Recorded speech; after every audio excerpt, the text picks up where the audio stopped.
Tú sabes que lo que más necesitamos para ser felices, para ser victoriosos, para ser prósperos en cualquier área de la vida, en la iglesia, en el trabajo, en la familia, en las relaciones humanas, con la esposa, con los hijos, con los compañeros, lo que más necesitamos para saber vivir es sabiduría.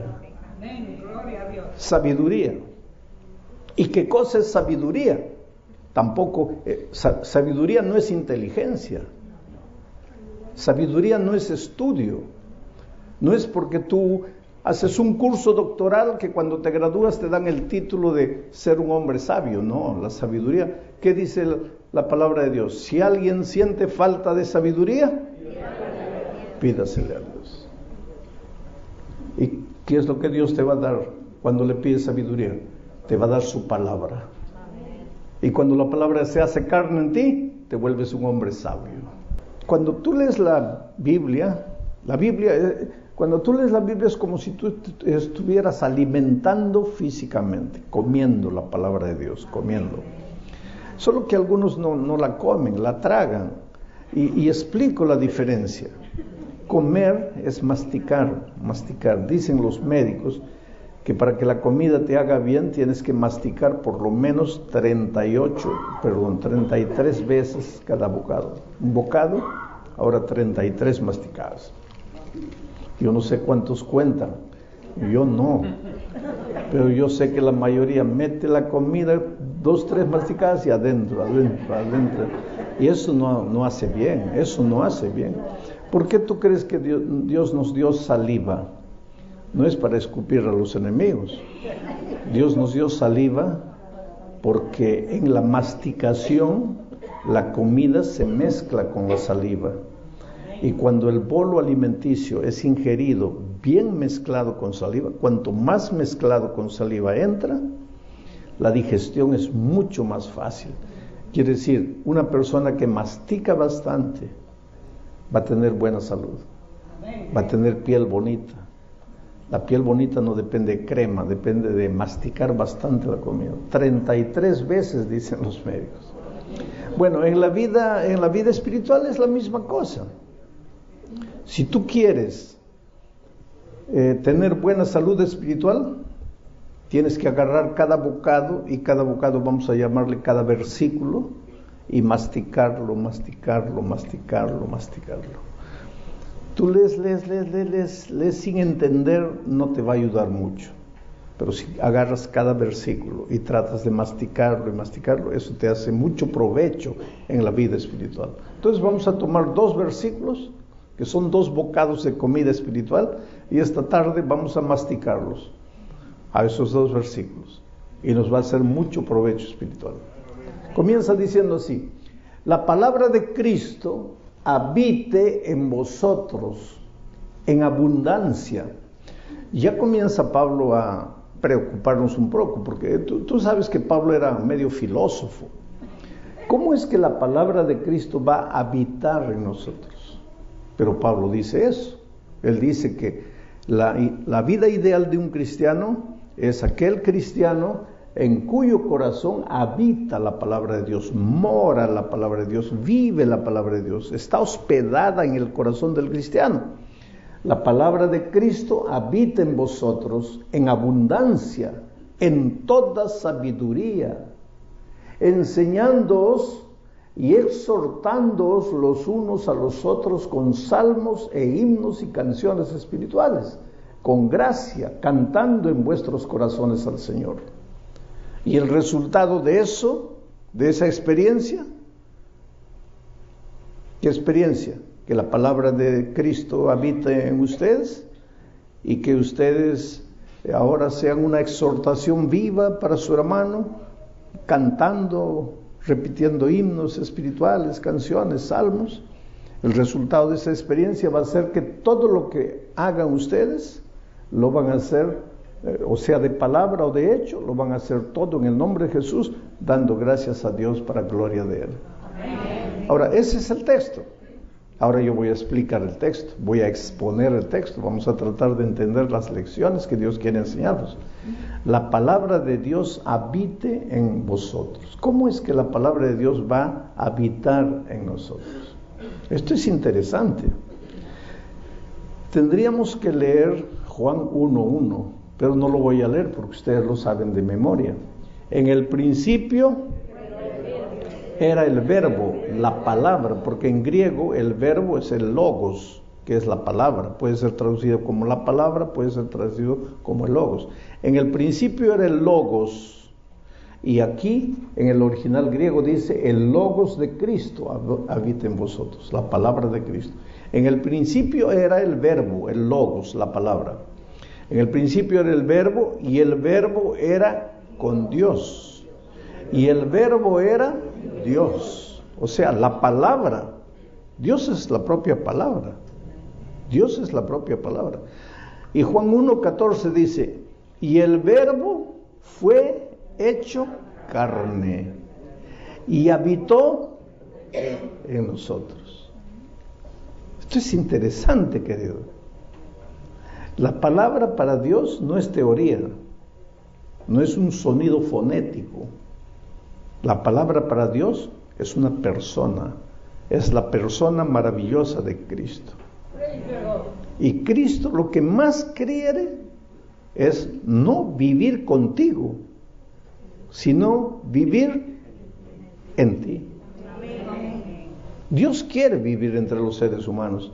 ¿Te acuerdas cuando en el desierto les dio la orden de hacer un santuario? ¿Qué dijo? Y hacerme un santuario y yo ¿qué? Habitaré entre ellos. Porque Dios quiere vivir en nosotros. Pero ¿cómo puede vivir? A ver, ¿alguien tiene una idea cómo Dios puede vivir en nosotros hoy? ¿A través de qué? De su Santo Espíritu y de su palabra. Porque nuestro cuerpo es templo del Espíritu Santo. Es el santuario.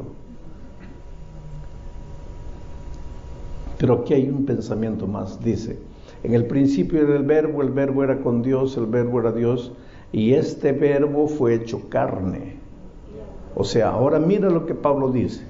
Dice, yo quisiera que la palabra de Cristo habite en vosotros en toda abundancia. En otras palabras, yo quisiera que la palabra de Cristo se haga carne en ustedes. Habite en ustedes, se haga carne. No quiero que la palabra solo sea un sonido fonético. Quiero que las enseñanzas de la palabra no sean solo teoría, sino que se hagan carne en ustedes. De tal manera que por donde ustedes van yendo, ¿quién está yendo? La palabra, que se ha hecho carne en ustedes. ¿Y quién es la palabra? Cristo. Entonces, donde tú vas, camina la palabra, camina Cristo en ti. ¿Te acuerdas que Pablo dijo, no vivo yo más, ahora Cristo vive en mí? ¿Por qué? La palabra vivía en él. La palabra habitaba en él. Pero ¿qué sucede de acuerdo a Pablo? Cuando la palabra de Cristo habita en vosotros, en abundancia, en toda sabiduría, ¿qué va a pasar? Ustedes se van a enseñar y se van a exhortar los unos a los otros. Quiere decir que la mejor enseñanza que puede haber no es que yo les hable, sino que yo viva y que cuando ustedes me ven, crean en lo que están viendo y no crean en lo que están oyendo. Porque hablar es fácil. Dicen que el mejor lugar para ser santo es aquí, en este pedacito. Ahí todos somos santos. Pero lo que Dios quiere es que nosotros seamos la palabra viviente, la palabra andante. Y entonces que cuando tú me ves, mi vida te inspire, y mi vida te exhorte, y mi vida te enseñe. Eso es lo que Pablo está diciendo. Mira, la palabra de Cristo habita en vosotros en abundancia, en toda sabiduría, enseñándoos y exhortándoos los unos a los otros. con la vida, porque la palabra se ha hecho carne. La palabra no está solo escondida aquí, sino que ya entró en nosotros y ahora vivimos la palabra. Pero hay una palabra interesante aquí, la palabra sabiduría. Dice, la palabra de Cristo habita en vosotros en abundancia, en toda sabiduría. Tú sabes que lo que más necesitamos para ser felices, para ser victoriosos, para ser prósperos en cualquier área de la vida, en la iglesia, en el trabajo, en la familia, en las relaciones humanas, con la esposa, con los hijos, con los compañeros, lo que más necesitamos para saber vivir es sabiduría. Amén, gloria a Dios. Sabiduría. ¿Y qué cosa es sabiduría? Tampoco, sabiduría no es inteligencia. Sabiduría no es estudio. No es porque tú haces un curso doctoral que cuando te gradúas te dan el título de ser un hombre sabio. No, la sabiduría, ¿qué dice la palabra de Dios? Si alguien siente falta de sabiduría, pídasele a Dios. ¿Y qué es lo que Dios te va a dar cuando le pides sabiduría? Te va a dar su palabra. Y cuando la palabra se hace carne en ti, te vuelves un hombre sabio. Hubo un joven rey y Dios se le presentó una noche y le dijo, pídeme lo que quieras y yo te daré. ¿Cómo se llamaba ese joven rey? Salomón. Y Dios le dijo, pídeme lo que quieras y yo te daré. ¿Y qué es lo que Salomón le pidió? Dame sabiduría. Esa palabra sabiduría en hebreo, lo que Salomón dijo, es la palabra yokmah. Les voy a enseñar una palabra en hebreo. Mañana ya le puedes decir a tu amigo que hablas hebreo. Si te pregunta, ¿qué hablas? Yokmah. ¿Y qué es yokmah? Sabiduría. Sabiduría, yokmah, ya sabes una palabra en hebreo. Sabiduría, yokmah. Cuando Dios le dijo a Salomón, Salomón, pídeme lo que quieras y yo te daré. Él le dijo, Señor, dame yokmah, dame sabiduría. Sabiduría es sinónimo de equilibrio, de sentido común, de prudencia, sensatez. ¿Qué es lo que necesitamos para vivir victoriosamente en esta tierra? Porque a veces nosotros arruinamos el matrimonio por falta de sabiduría, del yokmah, del equilibrio, de la sensatez. A veces perdemos un empleo por falta de sabiduría, de equilibrio, de sensatez. Si tuviéramos sabiduría, ¿qué es sabiduría? Sabiduría es una cosa interesante. Mire, la palabra yokmah, te voy a hacer una ilustración. Es como si una mamá tuviera 11 hijitos hambrientos y tiene un pastel en la mano, una torta dirían los peruanos, un pastel los mexicanos. Y la mamá va a partir el pastel, la torta, en 11 pedacitos, de tal manera que ninguno de los niños se quede insatisfecho. Quiere decir, ninguno de los niños esté mirando al otro. A ver, ¿quién le ha dado más? ¿A quién le ha dado más? Esa habilidad que la madre tiene de partir en pedacitos exactos se llama sabiduría. La sabiduría te da la capacidad de resolver problemas que tú no pensabas que iban a aparecer, pero aparecen y no sabes cómo resolver. Y ahí Dios viene, la sabiduría. Pero esa sabiduría es la palabra habitando en ti. Y después vamos a entrar, para que la palabra pueda habitar en ti, pues tienes que estudiar la palabra de Dios todos los días, pues si no, ¿cómo va a habitar en ti?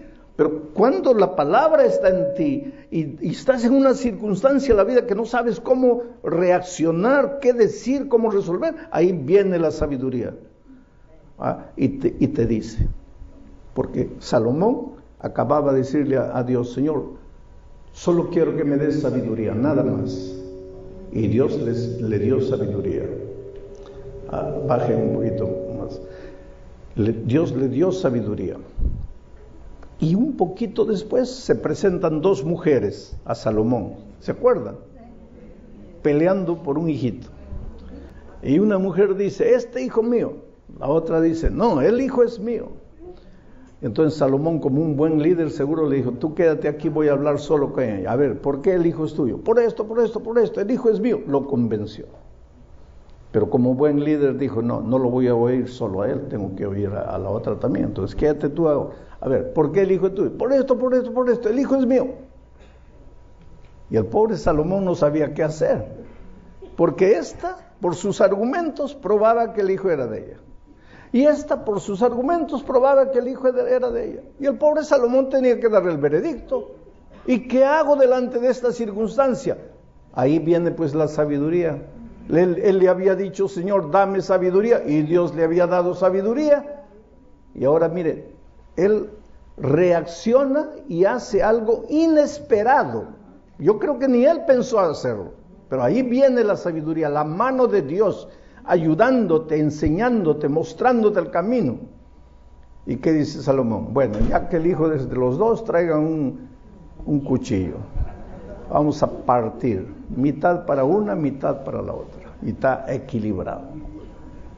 Una de ellas dijo, muy bien, correcto, buena decisión. La otra dijo, no, Señor, si es para matar a mi hijo, prefiero que se vaya con la otra. Y ahí el rey dijo, esta es la verdadera mamá, porque solo una verdadera madre haría. ¿De dónde le salió al rey eso? Ahora ya pensaste tú cómo sería en las circunstancias de tu propia vida, delante de una circunstancia en la universidad para estudiar, en el trabajo, de una respuesta que tienes que darle al jefe, delante de un pedido de alguna cosa, de la esposa, del esposo, del hijo, el papá, que a veces no sabes qué responder, no sabes qué decir. Y en ese momento tú le dijeras, Dios mío, necesito que me ilumines, y viene la sabiduría. Pero ¿qué es lo que Pablo dice? La palabra de Cristo habita en vosotros, en abundancia y en toda sabiduría. La sabiduría en ti va a ser el fruto de que Jesús, la palabra, habita en ti. La palabra Jesús, con sus enseñanzas, con sus instrucciones, con sus doctrinas, habita en ti. Pero ¿cómo va a habitar en ti si tú no abres el corazón? Y si tú no buscas la palabra, y si tú no la estudias. Y aquí viene el primer deber del cristiano. Mira, cristianismo es compañerismo con Cristo. Cristianismo es comunión diaria con Jesús. Si fuera solamente estar en la iglesia, el cristianismo no se llamaría cristianismo, se llamaría iglesismo. ¿Pero por qué se llama cristianismo? Porque en primer lugar es comunión con Cristo, y naturalmente como resultado de la comunión con Cristo vas a estar en la iglesia también. Pero en primer lugar, comunión con Cristo. Y no hay comunión con Cristo sin las palabras de Cristo en tu corazón. Tienes que buscar todos los días la palabra, aunque no tengas ganas de leer la palabra.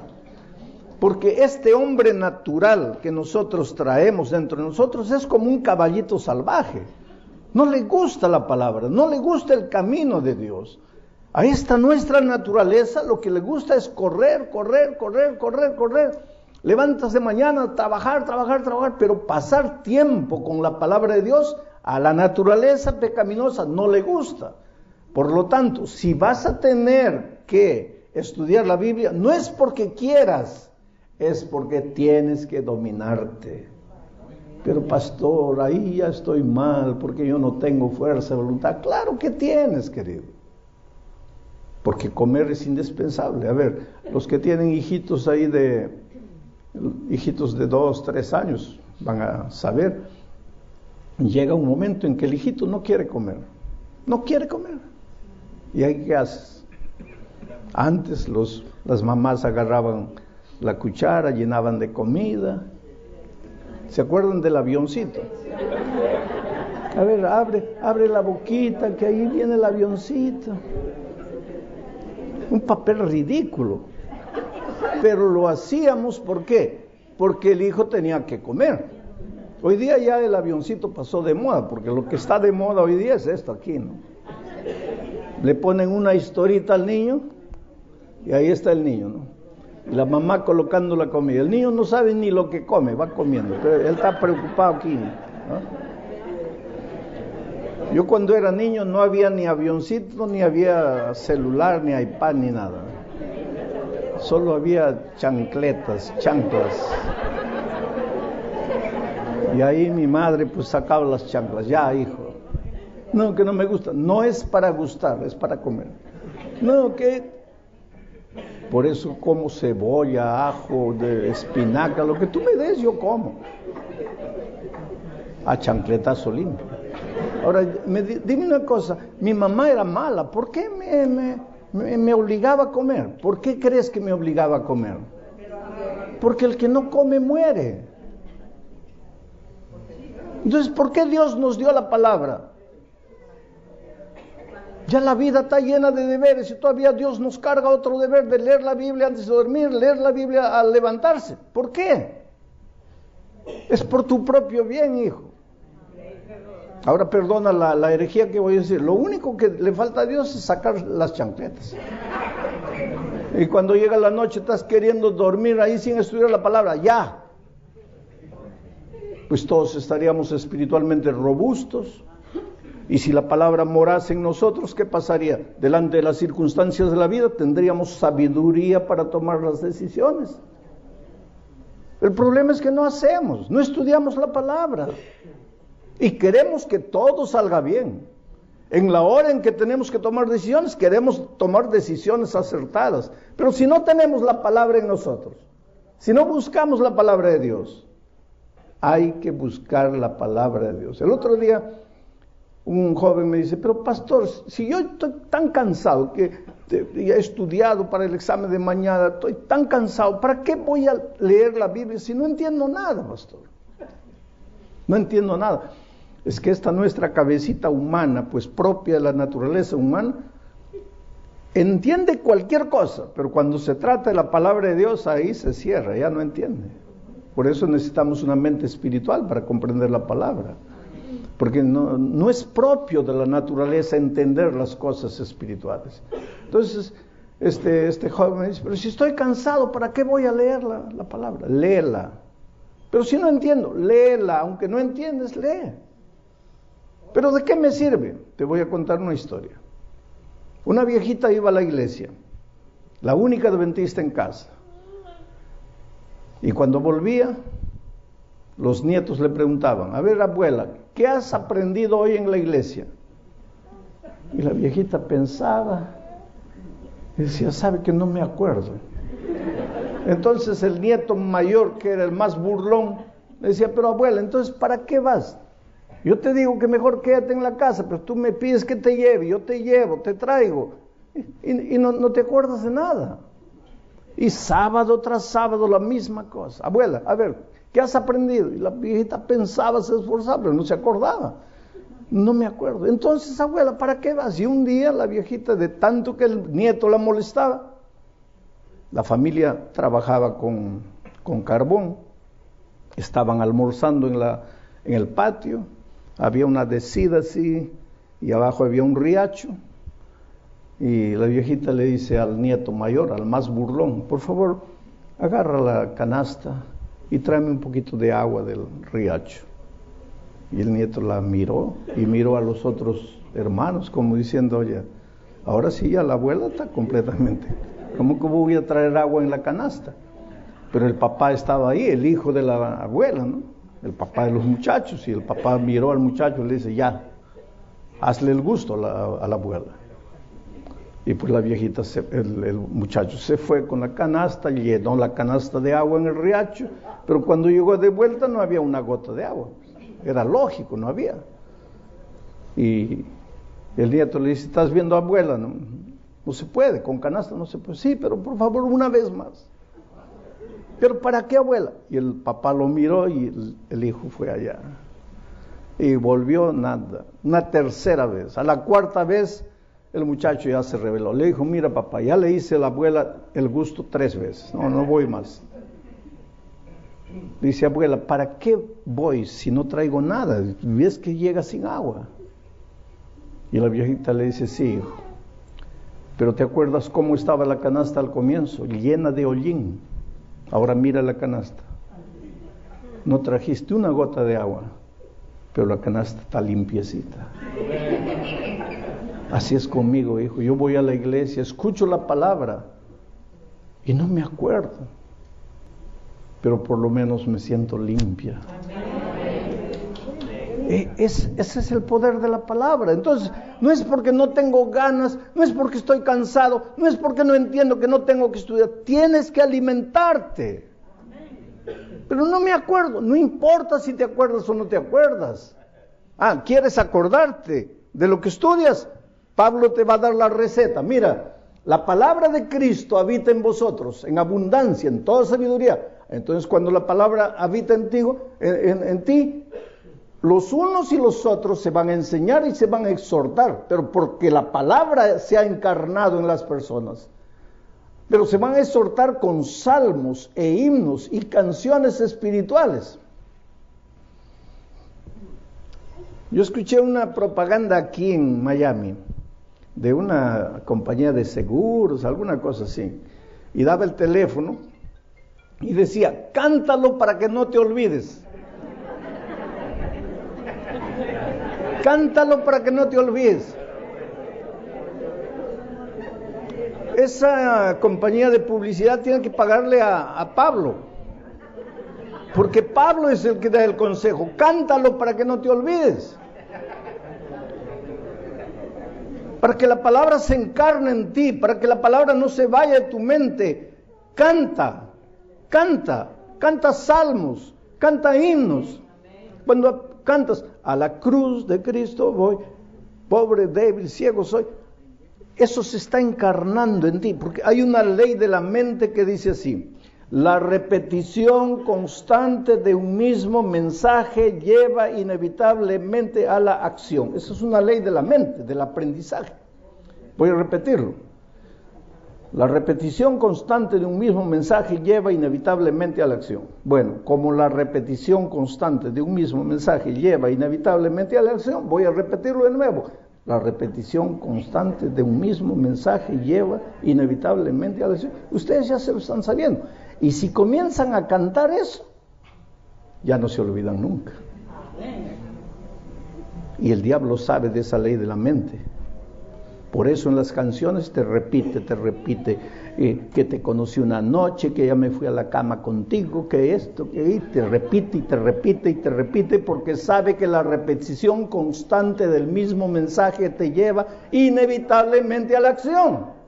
Ahora, si tú agarrases los conceptos bíblicos, los versículos de la Biblia, y los grabases, y los cantases, te va a llevar a la acción. Por eso Pablo dice: la palabra de Cristo habita en vosotros en abundancia, en toda sabiduría, enseñándoos y exhortándoos los unos a los otros con salmos e himnos y canciones espirituales, con gracia, porque hay que cantar con gracia, cantando en vuestros corazones al Señor. Pues por donde vas estás cantando en tu corazón. ¿Y cuál es el resultado?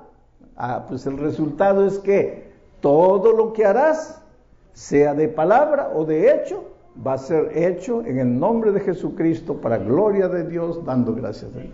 Esa es la vida linda y maravillosa que todos queremos.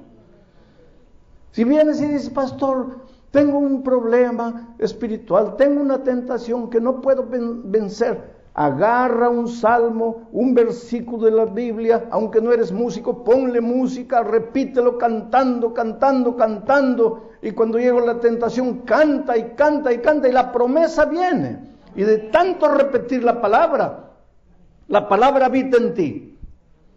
Y en la hora del dilema te da sabiduría. Y tu vida se vuelve una vida de inspiración, porque tu vida es una enseñanza para el hermano, una exhortación para el hermano. Tu vida cambia por completo. El otro día yo recibí un email interesante, extraño, de una persona que nunca había visto, no conocía. Y él contaba una historia triste en ese email. Su esposa era adventista. Digo era porque infelizmente ella ya no vive. Un hombre duro, un hombre de mucho dinero. Generalmente, el dinero puede ser una bendición, puede ser la mayor bendición, pero el dinero también puede ser una maldición. Cuando no tienes a Dios, cuando el dinero se vuelve tu Dios, tú te vuelves malo. Porque la lógica te dice, si tengo dinero, ¿para qué Dios? Dios se transforma en tu dinero. Y eso es lo que pasó con este hombre. Se volvió malo, la esposa se convirtió, él no quiso saber nada de Jesús. Y comenzó la vía crucis de ella. Tenía 2 hijitos adolescentes ya. Él la maltrataba emocionalmente, psicológicamente, la presionaba, se reía, se burlaba de la fe de ella. Yo no sé si esta noche estoy predicando a una hermana que el esposo no es cristiano, y tal vez tú entiendas la presión sobre ella. A veces se enojaba, en fin, no quería saber nada de la iglesia. Los hijitos iban creciendo. Un día ella le dijo, mira, ya nuestros hijitos están grandes, necesitan un referencial en la vida.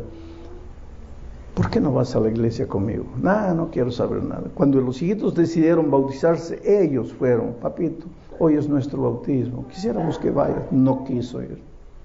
Hombre malo. Y un día la agredió físicamente, porque era 11 de la noche, la señora estaba en el computador escuchando un sermón mío en YouTube. Y él agarró el computador, lo tiró al suelo y la agredió físicamente. Poco tiempo después, en un paseo que la iglesia organizó, un campestre, fueron por ahí al campo. Sábado en la noche ella regresaba con los hijitos. Llovía, la pista estaba resbaladiza. Perdió el control del carro, ella cayó a un abismo. Murió incendiada, el carro se incendió, murió ella, los niños hicieron carbón. Ahora imaginen la reacción de este hombre. Fue a la iglesia, amenazó con procesar a la iglesia, gritó al pastor, agredió a los hermanos, iba a la puerta de la iglesia, insultaba, agredía. Él reaccionó de una manera violenta delante de la tragedia. Y ahí en la puerta gritaba, ¿qué Dios es ese? ¿A qué Dios sirve? Un Dios salvaje, un Dios cruel. Si tenía que matarme, que me mate a mí, no a mi esposa, a mis hijos inocentes, no hicieron nada y pa. Después de unos tiempos, él entró en una fase depresiva. Lloraba y nadie lo consolaba y no tenía razón para llorar, simplemente lloraba. Y después se sintió mal físicamente, dolores, fue al médico, le hicieron una batería de exámenes y el médico le dice, mira, tengo una noticia triste. Un cáncer ha tomado completamente tu cuerpo. Este no es un cáncer de ahora, ya es un cáncer y tú no te has hecho el control médico, pero en este momento tu cuerpo está completamente, el cáncer se ha esparcido, ya no te puedo decir que vas a salir de esta situación. Estás condenado a muerte. Ahora él entró en una tercera fase de indiferencia con la vida, indiferencia con la empresa. Dejó de ir a la empresa, ya los empleados no sabían qué hacer, trabajaban solos y él no quería saber nada de nada. Y en esa fase, esperando la muerte, pues una noche levantó los ojos y comenzó a acordarse de la vida con la esposa y con los hijos, cuando ella le suplicaba que la acompañara a la iglesia, cuando los hijos se bautizaron y le dijeron, papito, hoy es especial para nosotros, ven con nosotros, y él no quiso. Y esos recuerdos lo fueron mortificando, y se acordó de la noche en que agredió físicamente a la esposa, y se acordó del computador y del famoso YouTube, y entró al computador y buscó ahí los sermones y me encontró de nuevo. Fue por eso que me escribió la carta, porque cuando él fue escuchando el mensaje ahí, él me dice, pastor, yo caí de rodillas al suelo. Y ahora entendí lo que sucedió con mi esposa. Ahora entendí por qué ella aceptó a Cristo. Ahora entendí el camino que ella eligió. Yo no lo entendía, pastor. Solo que ahora era tarde. Mi esposa muerta, mis hijos muertos. Yo solo en la vida, condenado a muerte. Asimismo levanté los ojos al cielo y dije, Señor, ¿Me podrías recibir así? Si no soy nada, si he perdido todo, no tengo nada, ¿puedes recibirme así? Y pues la oración no salió de la boca y ya la respuesta vino. Y esa noche durmió como hace mucho tiempo no dormía, y a la mañana siguiente se despertó con ganas de vivir, con ganas de trabajar. Entró a la ducha, se dio un baño helado, se vistió, se fue a la empresa. Llegó a la empresa como si nada sucediera. Llamó al gerente, le dijo: mira, explícame qué pasó estos días. Y todos los empleados lo miraban porque era malo. Era un hombre malo, maltrataba a sus empleados, los gritaba, los humillaba, los despedía. Y de repente lo ven con una sonrisa. Ese hombre no era el que ellos conocían. Y entre los empleados conversaban: oye, a las personas antes de morir, porque todos sabían que él estaba condenado a muerte. Las personas antes de morir sufren un cambio, eso es lo que le está pasando, ya está cerca la muerte. La verdad es que él estaba diferente. Al día siguiente volvió, al otro día siguiente volvió, reorganizó, hizo planes de transformación de la empresa, humanizó más la empresa, y nadie entendía lo que estaba pasando. Pero es que él se había encontrado con Jesucristo, y eso nadie sabía. Y entonces llegó el momento de hacer el examen que tenía que hacer siempre. El médico le hizo los exámenes, le dijo: mira, ¿estás tomando algún remedio paralelo a los que yo te estoy dando? No, dime en serio, ¿estás tomando alguna cosa? No, doctor. Y yo quiero decirle algo más: ni estoy tomando más los remedios, porque yo, pues ya, ¿qué esperanza tengo? ¿Para qué? El médico le dijo: mira, te voy a dar otros exámenes que necesitas hacer con la mayor urgencia. Trajo los exámenes. El médico le dijo: mira, algo está sucediendo contigo y no entiendo. Te voy a pedir que procures otro hospital, otro médico, otro especialista, hagas otros exámenes, porque no quiero darte mi opinión sin ver otros resultados y otra opinión profesional. Y él fue a otro lugar, hizo otra batería de exámenes, volvió.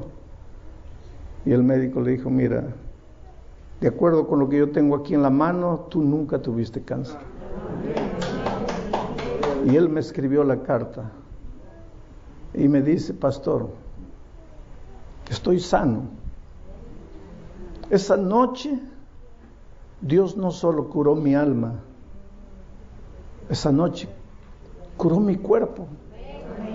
Y yo no le pedí que curase mi cuerpo, yo solo le pedí: Señor, perdóname por lo que hice, perdóname por la manera como traté a mi esposa, a mi hijo.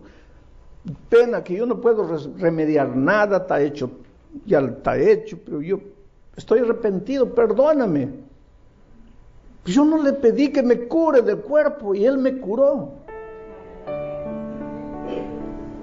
Al final del año reunió a sus empleados y les dijo: miren, a partir de hoy, todos los años, si tenemos lucro, si tenemos ganancia, 50% de la ganancia va a ser dividido entre ustedes, los empleados. Y él me dice: pastor, yo no quiero casarme, yo no hago planes para formar de nuevo una familia, porque he encontrado en la palabra de Dios que cuando Cristo venga y el ángel haga sonar la trompeta, mi esposa va a resucitar, mis hijos van a resucitar, y yo quiero darles la sorpresa de que estoy transformado, que el Señor Jesús hizo una maravilla en mi vida. La palabra, cuando la palabra entra en tu corazón, entra el propio Señor Jesucristo. Y cuando tú permites que la palabra habite en ti, tu vida se transforma. Tu vida, ahora ese hombre es una inspiración para sus empleados, es una inspiración para sus vecinos, es una inspiración en la iglesia, porque ha sido transformado. La palabra, queridos, la palabra tiene que salir del papel y hacerse carne en nuestra experiencia. Y por donde vamos, pues, las personas tienen que ver la Biblia en nosotros, las enseñanzas bíblicas en nuestra vida. Y la principal característica es el amor, es la sabiduría, es el equilibrio. Por eso la Biblia dice, hoy es el día de buena nueva. Hoy es el día de salvación. Y por eso necesito hacerte una invitación. Y esta invitación no es para los miembros bautizados de la iglesia, porque ustedes un día ya se levantaron, ya fueron adelante, ya le entregaron la vida a Jesús. Esta invitación que voy a hacer es para ti, querido, que eres un amigo que está visitando, que aceptó la invitación de un vecino, de un pariente, de un compañero de trabajo, que esta tarde vino aquí para escuchar la palabra. Pero esta noche quieres decirle, Señor, yo quiero que la palabra habite en mí. Yo quiero que la palabra revolucione mi vida. Yo quiero que la palabra abra mis ojos. Yo quiero estudiar más la palabra. Si quieres decirle eso a Jesús esta noche, yo quisiera que te levantes y vengas aquí adelante. Subas aquí arriba. Yo voy a estar orando en mi corazón.